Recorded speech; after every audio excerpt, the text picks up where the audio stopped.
अस्सलाम वालेकुम क्लास, कैसे हैं आप लोग? खैरियत से हैं? क्लास हमारा चैप्टर नंबर 5 स्टार्ट था रेस्पिरेटरी सिस्टम का। ठीक है, इसमें ना हमने रेस्पिरेशन को डिस्कस किया, अपर एंड लोअर ट्रैक के बारे में देखा, फिर फिजियोलॉजी इन रेस्पिरेशन थी। उसके बाद हमारा जो लास्ट टॉपिक जो चल रहा था वो था पल्मोनरी वेंटिलेशन। पल्मोनरी वेंटिलेशन का मतलब ये है रेस्पिरेशन थ्रू द लंग्स या ब्रीदिंग फ्रॉम द लंग्स, इसको हम क्या कहेंगे? Pulmonary ventilation. अब इसका ना आज हमारे पास जो है ना मैकेनिज्म है पल्मोनरी वेंटिलेशन का, कि हमारे पास इस वेंटिलेशन के प्रोसेस में कौन कौन से मसल्स जो है वो ऐड होते हैं। इंस्पायरेशन में भी अलग है और एक्सपायरेशन में भी अलग है। अच्छा, इंस्पायरेशन का मतलब ये होता है सांस का अंदर जाना, इंस्पायर होना, लेना, खींचना, तो इसको हम क्या कहेंगे? इंस्पायरेशन।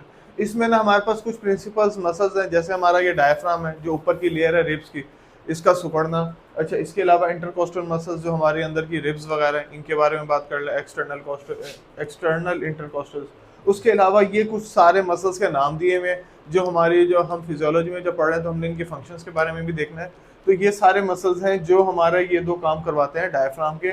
इसमें है स्टर्नोक्लाइड, मेस्टोरॉइड, स्केलेनी, उसके बाद है सिरेटस एंटीरियर, और उसके बाद है पेक्टोरलिस मिनर। ये कुछ मसल्स हैं जो सारे इंस्पायरेशन में रोल अदा करते हैं। अब हम इसका ना मैकेनिज्म देख लेते हैं, इंस्पायरेशन का मैकेनिज्म क्या है।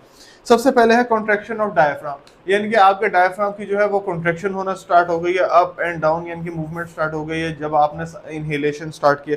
उसके बाद है increase the vertical diameter of chest cavity, तो जो उसका वर्टिकली डायमीटर है ना, उस वो जो है उसका साइज जो है वो इंक्रीज होगा, किसका? चेस्ट की कैविटी का।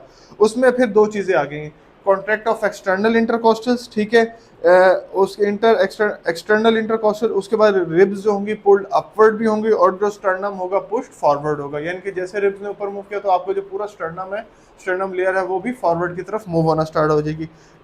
इस दो प्रोसेस से क्या होगा? Anterior posterior diameter of chest cavity increase, ठीक है। अब क्या हुआ? इससे जो है चेस्ट कैविटी जो थी वो इंक्रीज होना स्टार्ट हो गई।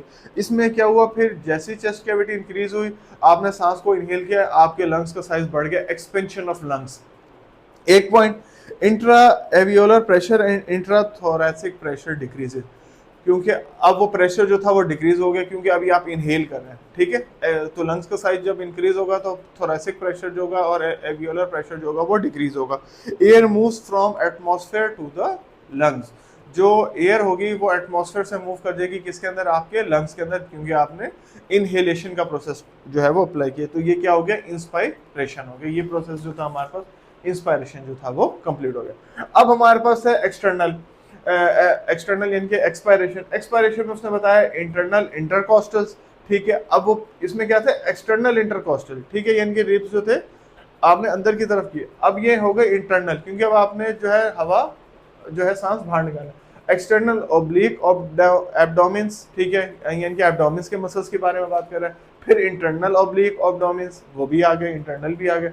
रेक्टस एब्डोमिन, ये भी इसके साथ आ गए, और ट्रांसस्कस एब्डोमिन, ये सारे जो है रिब्स के ये जो मसल्स हैं, ये अब किस में यूज हो रहे हैं? ड्यूरिंग एक्सपायरेशन में यूज हो रहे हैं। अच्छा, इसका भी मैकेनिज्म है एक्सपायरेशन का, वो भी हम देख लेते हैं साथ साथ।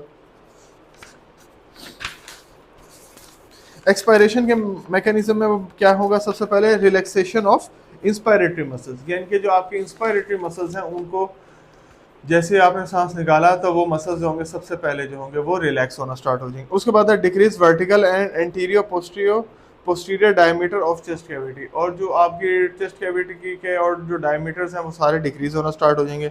Size of lungs decreases, lungs का साइज डिक्रीज होना शुरू हो जाएगा। उसके बाद है increase intra alveolar and intrathoracic pressure.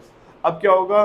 Pressure जो होगा इंट्राथोरेसिक और इंट्रा एल्वियोलर जो होगा वो इंक्रीज हो जाएगा, जबकि एक्सपायरेशन इंस्पायरेशन में ये दोनों चीजें जो थी वो डिक्रीज हो रही थी।